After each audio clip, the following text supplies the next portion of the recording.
So to give some explanation and background knowledge for this whole encounter, I was around 15 at the time that this occurred.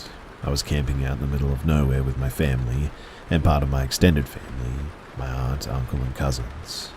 I was the oldest kid there in the RV, so you can probably understand how it felt to have no one else to do the stupid stuff that I did back then with. With a good 2-year gap between me and the inferiors, it was almost like nirvana when I got to the campground and met the other teenagers. These were all people that we knew fairly well from previous camping trips, so it was considered normal to hit it off with them from the start and act like that we'd known each other from like forever within the hour. And with that out of the way, now to the story. So my parents trusted me a lot, and not a lie as well. And while I liked my fun, I also liked getting home in time for dinner equally as much. So when I was gone most of the day with other people from the camp, they didn't think too much about it. The only rule was that I had to be back at the RV to eat dinner, and before 8:30 in the evening. So, picture this, a group of 6 teenagers, 15 to 16, out in the middle of the woods with no adult supervision for the vast majority of the day. Just a recipe for success right there, right? But this particular day, we found a neat little deer trail that we hadn't found in the 2 years that we'd been here before. On second thought though, it didn't really seem like a deer trail, I guess. It sort of snaked through a really thick part of the underbrush, maybe a foot or 30 centimeters of clear ground, 3.5 feet or 1 meter clear of branches going upwards. It's a really hard thing to pick out from the brush unless you're either really looking or know where it is. But it was promptly explored, marked with a broken branch outside of the entrance, and quickly forgotten. Except, I remembered this little special tunnel there. That night, while we were all eating dinner, one of the adults proposed that we played manhunt out in the woods, at night. Not everyone was totally on board with this idea, but in the grand scheme of the plan, they were squashed down like autumn leaves. Everyone got a flashlight, and everyone was assigned to a team. For those of you who aren't sure what manhunt is, here's a brief explanation. So everyone playing is given a flashlight, and they're divided into 2 groups. It's basically like glorified flash tag, but there's a catch, you see. As you catch people, you have to correctly identify who they are, and if you can, they join forces with the hunters. The last man standing gets a candy bar or something, or whatever is being offered as a prize. This is how we played it. So, for the first round, I get lumped with the runners, those who are getting chased by the hunters. We get a 5-minute head start to run, climb a tree, or whatever we want, to evade the hunters.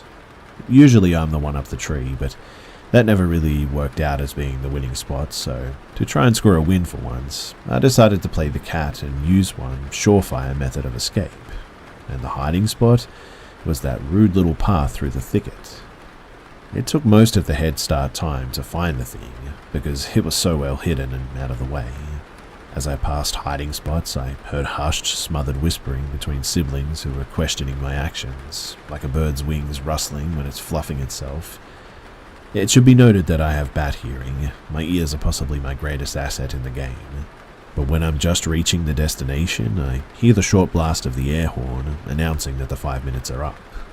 I swan dove into this minute little path in the undergrowth, shuffling on my hands and knees until I'm about halfway in, crouching down like some huge malformed quail. The hunters are doing an initial sweep through the trails, looking for obvious hiders and people caught out trying to change spots and stuff like that. But when they finally reach me, they reach the dead end and go straight back. I try to readjust myself and crawl further down the tunnel, and I honestly don't know how it happened, but I found an even more hidden path within that one. And accidentally, I dragged my stupid body down the rabbit hole. Except, instead of ending in a dead end, this one ended in a sort of slight hollow. I don't ever want to describe exactly what I found there, but I'm sorry, I just can't. But what I will say is that it was a younger looking woman, naked, covered in lacerations and wounds, in the fetal position. Her glassy glazed eyes seemed to look straight through me. I won't go any further than that, but I was too scared to scream, and I froze there while dark burgundy stains formed on my jeans. I froze there in a pseudo-catatonic position like a marble carving for what felt like hours. And then I heard someone else coming along that path. have you ever been so scared that for one moment, one insane moment, you truly consider something incredibly stupid as a viable option to escape? That was one of those times. I let out a short, trembling whimper and started moving. Whoever was on that path, they stopped, and then eagerly started moving forward again. I could hear their panting, uneven breaths of a man, a horrible marker of whoever was getting closer and closer to me by the second. And, by some wondrous, beautiful miracle, he missed the path leading to the brushy hollow. I heard him moving down past the entrance, dragging something clunky and awkward behind him. I heard clinking noises and the occasional effort to silence the small, sharp noises. I heard a low curse, somewhere towards the end of the tunnel, and I blasted out of the undergrowth tunnel like a bullet forcing its way out of a barrel.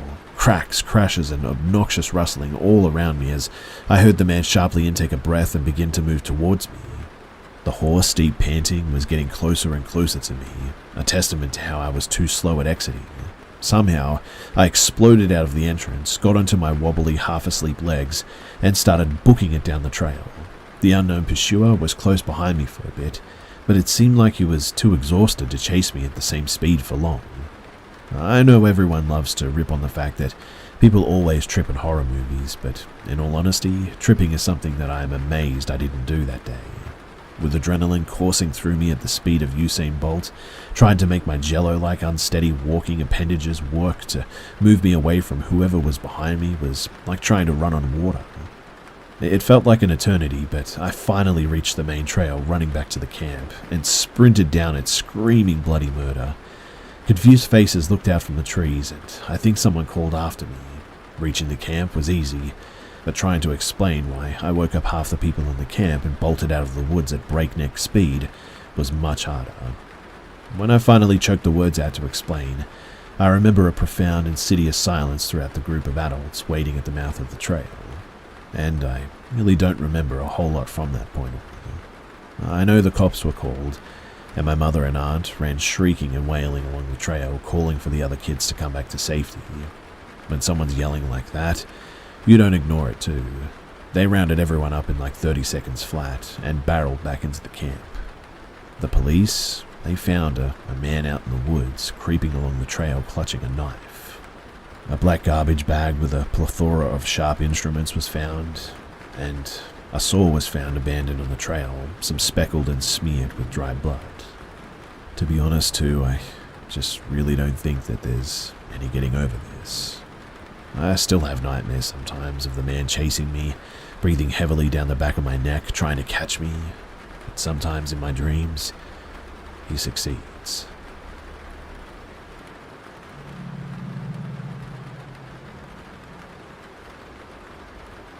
Years ago, my dad and my grandpa went hunting together in northern Canada. They were overtaken by a sudden blizzard while out in the woods, and they couldn't see anything at all, but decided to try heading back to their cabin. Somehow, they ended up walking across a frozen river, and my dad fell through the ice. My grandpa got him out, but hypothermia had set in. It was getting dark, so my grandpa dragged my dad's body through the snow, not wanting to leave his body for scavengers. At around midnight, my mum woke up suddenly with a strong feeling that she had to call her mother-in-law. Just as she reached for the phone, it rang. It was my grandma, who had also woken from a deep sleep with a strong feeling that she had to call my mum. They kept each other company throughout the night on the phone, finally laying down to sleep, each of them on their kitchen floor beside the receiver. By that point, my grandpa had given up trying to find the cabin, so he built a fire on some dead wood. Then he laid some green spruce branches on top of the coals and climbed up on them.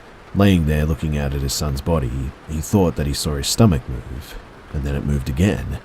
So he quickly grabbed my dad's seemingly frozen body and laid it on the hot spruce. Then he laid on top of him, and when morning came, they saw that they were actually only about 3 meters from the cabin, and my dad had regained consciousness. At about that time, too, both my mum and my grandma got a strong feeling that everything was all right. So they hung up their phones, and at about noon, the RCMP brought them home, and my mum, for whatever reason, was not too concerned. It's like she knew something bad had happened, but she also knew that it was going to be all right, and that was all that she needed to know. This story is still something that all of my family members still swear by. I have no idea how to explain it or what it was, but it's something that we often talk about.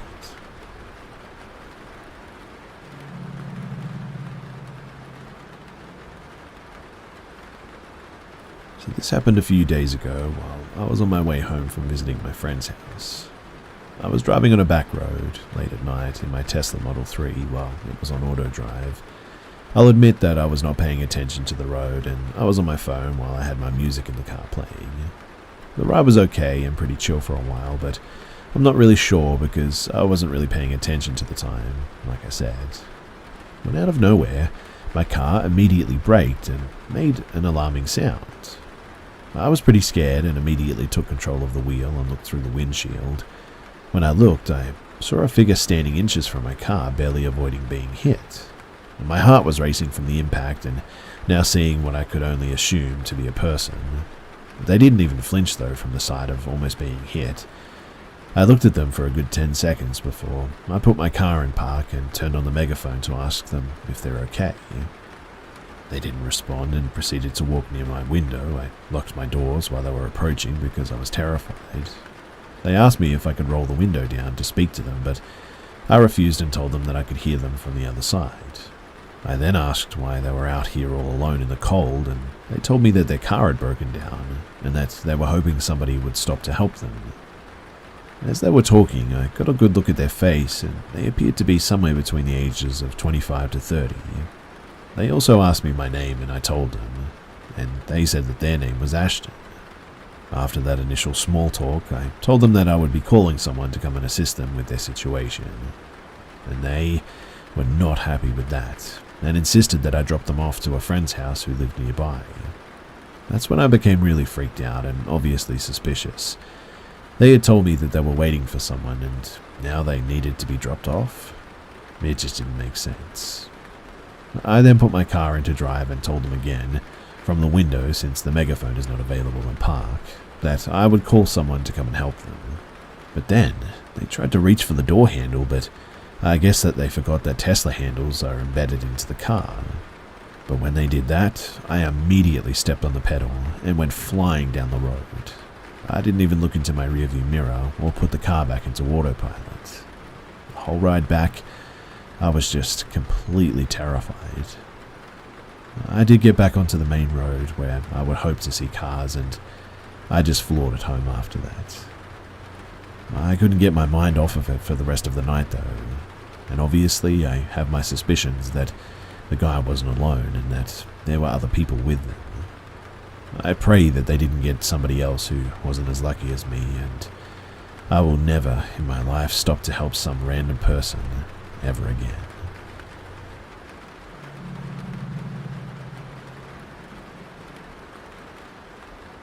My family built a big farmhouse in the 1890s, and a member of our family lived there up until 2017. Everyone has some kind of a creepy story from that house. When my dad was a kid, he would see people walking past his window at night, things like that. Not really malevolent, I guess you could say, but just weird. Shortly after I was born, my mum went over to visit my dad and grandparents. My parents had me while in high school. No one was home, and Mum says really creepy things started happening. Like a door opened, she heard footsteps down the hallway. Mum got freaked out, took me, and left. Growing up though, I loved that house, but I had almost constant nightmares about being in the master bedroom, and something trying to open the door and get to me. Never really thought much of it, to be honest. I was never at the house alone, really. But then, in 2017, 20 years after Mum got freaked out, my uncle decided that he was going to sell the house. So I went over one night to help do some work. We did some painting, cleaned out the shed, stuff like that. I slept on the couch in the living room, and when I woke up, my uncle had already left for work. I got up and went to make breakfast. While I was cooking, I remembered that I'd left my toothbrush in the car, so I went outside, got it, came back in and sat down at the table. And after I sat down, the kitchen door sort of slowly opened. I figured that it didn't latch, so I got up and closed it, and pulled on the doorknob to make sure it was closed this time. I sat back down and then it opened again. Not fast, but faster than before. At this point, I'll admit that I was a little freaked out, but still sort of in denial, I guess. So I got up and I closed the door again and really jerked on it to make sure it was closed this time. I sat back down, and the instant that I sat down, the door flew open. It was at this point that I started hearing footsteps from the hallway that I had nightmares about, and out of the corner of my eye, I also saw a dark shape in the living room moving towards me. I ran out of the house and I drove off. I left my clothes, my toothbrush, my sunglasses, everything in there. I was completely terrified. The house, it sold not long after that, and I obviously never went back since then.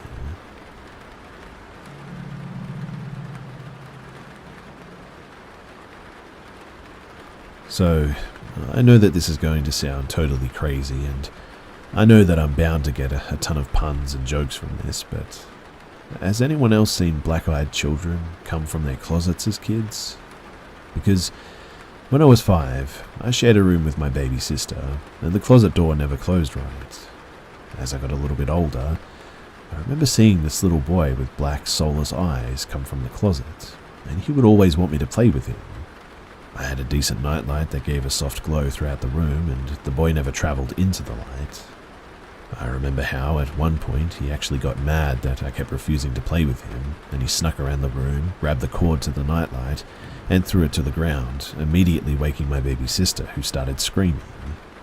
I got in trouble for that because my mum always thought that I was the one who she heard playing in the room, and she was especially mad when she found the broken nightlight that night. She tried to punish me by leaving us without a nightlight, but I convinced her to at least leave the door open because I knew the boy would never be able to get to either of us if that door was open. So, we eventually moved from the house, and to this day, I never really slept in the full dark, especially with the closet door open. Up until this point, I always just wrote it off as a bad dream and thought that that was it, but my little sister, who is pregnant for the second time, said that she actually heard children giggling the other night that stopped whenever she turned on the lights and made sure all the doors throughout the house were shut. And boy, did that bring back some memories. To make things even more interesting, my boss recently admitted that there's an old superstition about not letting children sleep in a dark room with the closet door open. When I asked why, he said that there were black-eyed children who would coax the children into the closet and they would never be seen again. I don't know about that, but has anyone experienced anything like this? Is there really an urban legend of black-eyed children in closets? Why do I only hear about the black-eyed children on the streets going after adults? I need to find some answers.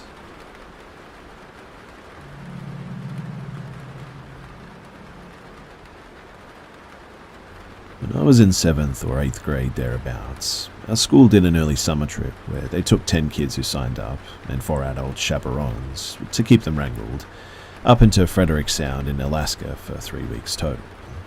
The goal of the trip was kayaking to different wilderness beaches to camp and do some hiking and stuff like that. We left from Petersburg, AK, by a small seaplane, who flew us in 4s out to our first destination, which was a beautiful little bay cove and an island that you could walk to at low tide, and a smaller one that you couldn't access at all by foot. Behind the bay on the hillside was evergreen forests that they went on for what felt like forever. From there, we would be on our own for the next 2.5 weeks, by that point of the trip, that is. So, it took about half a day to get that done and the rest of the day to set up everyone's camps for the night. The first unusual thing that we saw when we arrived there was back in the tree line from the beach was old and wooden ship parts. You could find ropes and pulleys thicker than our arms, old rutted pieces of carved planks and railings, and, most interesting of all, a helm and its deck attachment.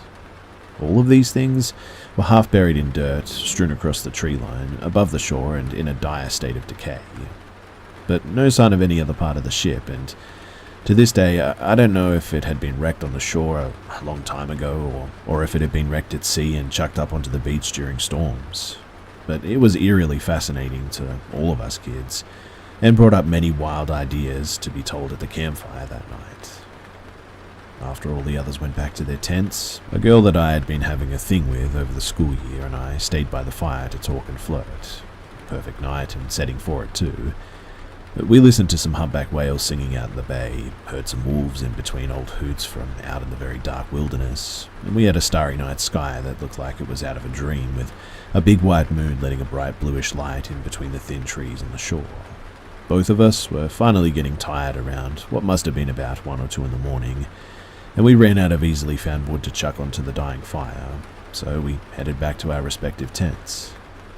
The tents were set up in the first line of trees in a line running from the beach into the woods.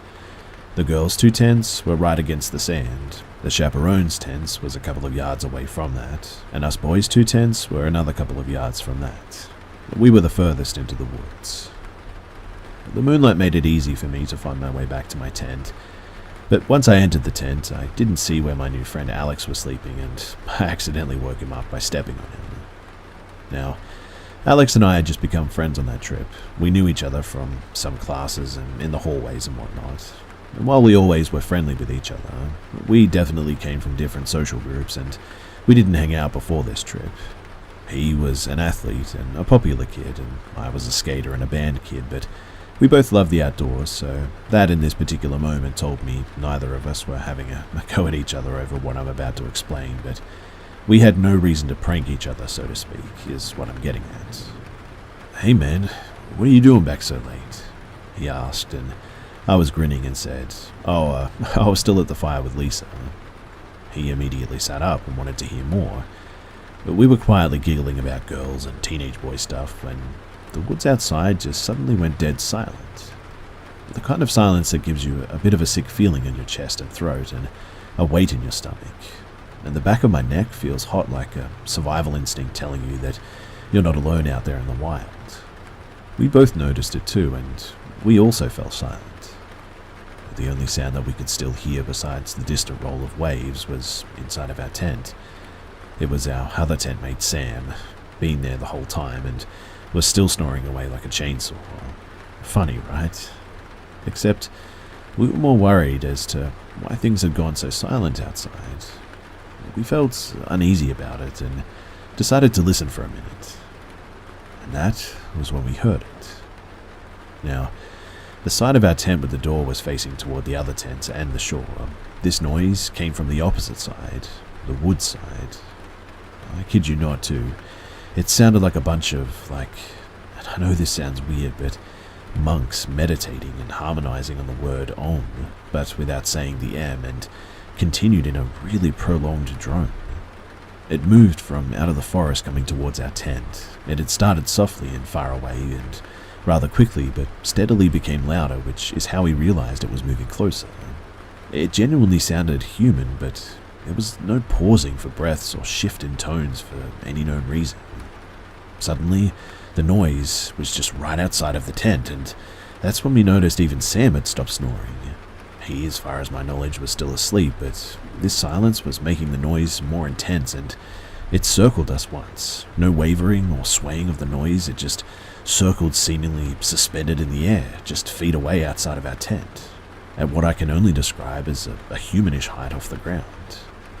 We couldn't see through the tent, but the moon was still bright enough that we could see silhouettes of the trees outside, so I would assume if someone solid was making it, that it too would have cast a shadow from certain angles. But no visible form to this noise, no footsteps or twig snapping, just that noise circling. At this point, Alex and I's hearts were pounding in our throats, and we had looks of terror on our faces. We just kept silent and still and listened. After it made its circle around our tent, we heard it move on over to the other boys' tent and do the same. Then down to the chaperone's tent. It circled theirs, but sounded more faint due to the distance. Then it continued on to the girls' tent, where we could just barely hear it over the sound of the ocean, but sure enough, it sounded like it stayed there for a minute, based on current context, most likely circling. Then, after a few minutes, we heard it slowly return, now in a straight line from the beach and past us again back into the forest, where it just faded and eventually disappeared. A couple of minutes after the sound stopped, the nighttime forest noises returned and even Sam started snoring again. Alex and I quietly said to each other, "Did you hear that too?" And then we just tried to lay there and go back to sleep, but neither of us were very successful that night. The next morning, we went outside and checked all around the campsite, and we couldn't find any sort of tracks or anything different from the previous night. Nothing, in fact. We asked if anyone else in the group had been awake and heard anything weird, and the response was all no's. We didn't go any further into it with any of the others because we didn't want to seem weird, but Alex and I know that we experienced something really weird together. After the trip was over, he and I went back to not really hanging out, but we definitely, when we would see each other, would exchange looks of solidarity as to what happened, did really happen, and we both looked at each other differently now, because of it, I suppose. I still have no idea what that was. I know that this is a really strange and weird experience, but I'm wondering, do any of you guys have any idea as to what this could be?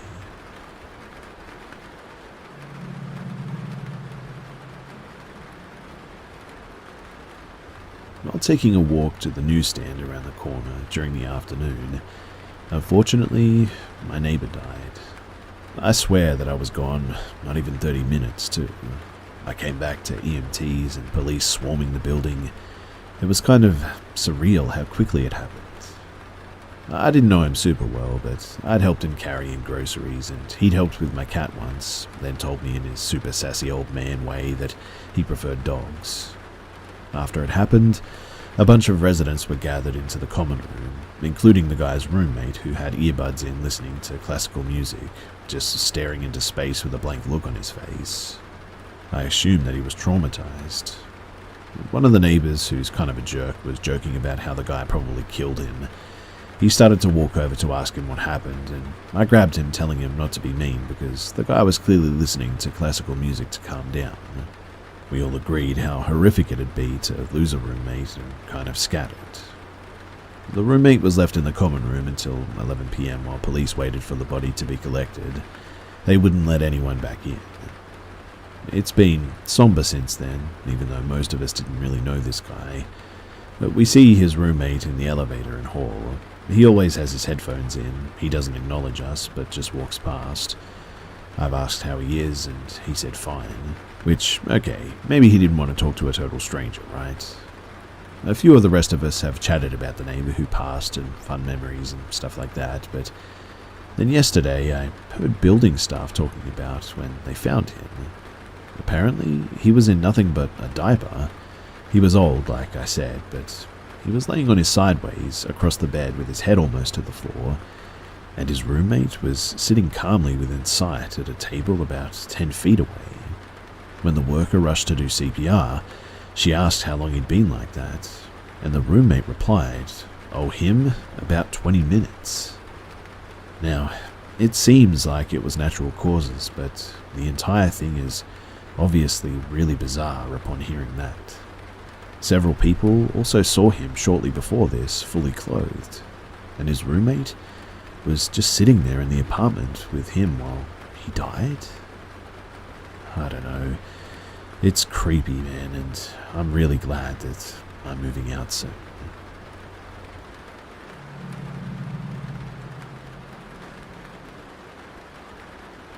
So this morning at around 5 a.m, I woke up to my boyfriend nudging me in the back, trying to wake me up. I remembered him sort of seeming panicked, but don't remember what he was saying, and we ended up just going back to sleep. We hadn't really talked about what had happened because we were at work and uni, but he just told me about it.